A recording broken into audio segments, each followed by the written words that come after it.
Halo teman-teman, pada kesempatan kali ini kita akan belajar mengenai desain basis data sebanyak 2 SKS. Mata kuliah ini bertujuan agar mahasiswa memahami konsep dasar, prinsip-prinsip, dan struktur basis data, juga penerapannya pada perangkat lunak yang digunakan untuk mengelola dan memanggil basis data atau database management system. Materi ini meliputi pengenalan basis data, normalisasi, dan desain entity relationship diagram atau ERD dan penerapannya. Ada 16 pertemuan di dalam mata kuliah ini. Adapun uraiannya sebagai berikut. Akan dijelaskan learning object material yang bisa digunakan oleh teman-teman ketika belajar desain basis data. Adapun material-material yang dapat dipelajari yaitu berupa sinkronus maupun asinkronus. Pada pertemuan pertama, mahasiswa dapat memahami istilah data, informasi, DBMS, dan mampu membuat tabel beserta strukturnya. Ini adalah indikator capaian pembelajaran untuk mata kuliah ini pada pertemuan pertama. Topiknya yaitu modul pengantar basis data. Materi yang digunakan secara sinkronus, kita akan bertemu menggunakan video conference, nanti lewat Zoom. Kemudian untuk percakapan bisa lewat WA, voice call tidak kita gunakan karena sudah ada video conference. Kemudian ada materi-materi yang berbasis teks, basis PDF, silakan nanti di-download. Kemudian untuk presentasi juga ada, silakan di-download. Video pembelajaran silakan ditonton, diperhatikan. Ini berupa kuliahan yang sebelumnya. Kemudian ini konten kreatif, ini berupa soal-soal latihan. Pada pertemuan pertama ini tidak ada. Kemudian ada yang berikutnya, yang kolom 11 ini adalah ilustrasi ataupun simulasi. Pada pertemuan ini nggak ada. Audio podcast kita tidak gunakan ya. Kemudian ada assignment, yaitu tugas yang nanti perlu dikerjakan dan dikumpulkan. Kemudian ada quiz, pada pertemuan ini belum ada quiz ya. Nah, kita bisa akses lewat morningmaranatha.edu. Course-nya 1351. Kita akan lanjut ke LOM yang kedua.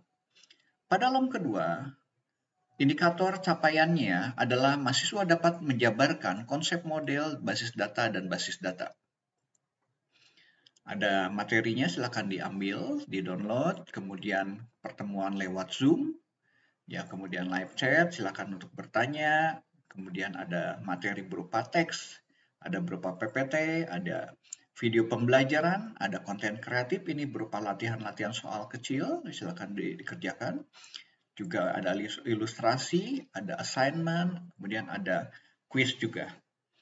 Nah, pada desain basis data ini, metode pembelajarannya kita menggunakan case-based learning, yaitu studi kasus yang kecil-kecil yang diharapkan teman-teman nanti bisa mengerjakannya.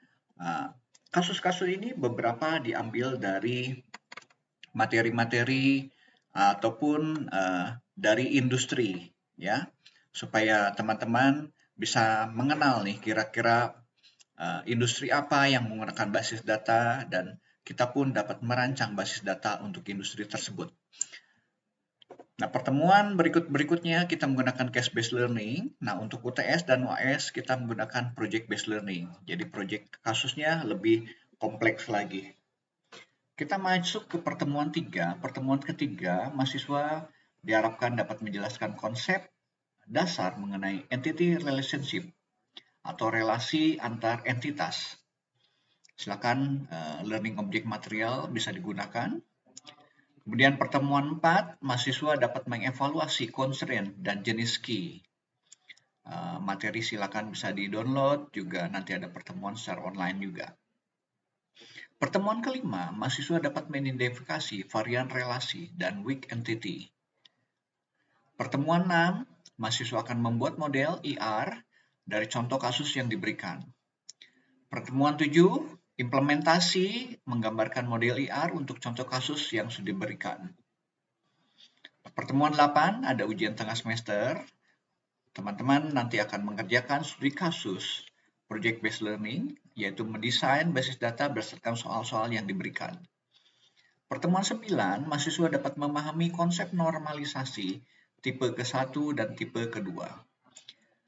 Pertemuan 10, mahasiswa dapat memahami konsep normalisasi bentuk ketiga, BCNF, dan bentuk yang keempat. Pertemuan 11, mahasiswa dapat mengevaluasi constraint key. Pertemuan 12, mahasiswa dapat melakukan perkalian Cartesian dan natural join, yaitu menggabungkan beberapa tabel. Pertemuan 13, mahasiswa dapat melakukan perkalian Cartesian, masih lanjutan mengenai join. Pertemuan 14, mahasiswa dapat menyampaikan hasil progres dari wawancara interview. Nanti ini ada tugas besar ya. Silakan dikerjakan mencari industri-industri atau partner yang dapat dijadikan objek penelitiannya. Kemudian pertemuan 15, mahasiswa dapat menyampaikan progres hasil wawancara dan interview. Pertemuan 16 ada UAS, ya ini mengerjakan studi kasus, mirip seperti di UTS. Demikian penjelasan untuk learning object material atau LOM. Pada kolom-kolomnya ini, teman-teman bisa melihat ya kolom 1 ini apa, 2 ini apa, dan seterusnya. Terima kasih.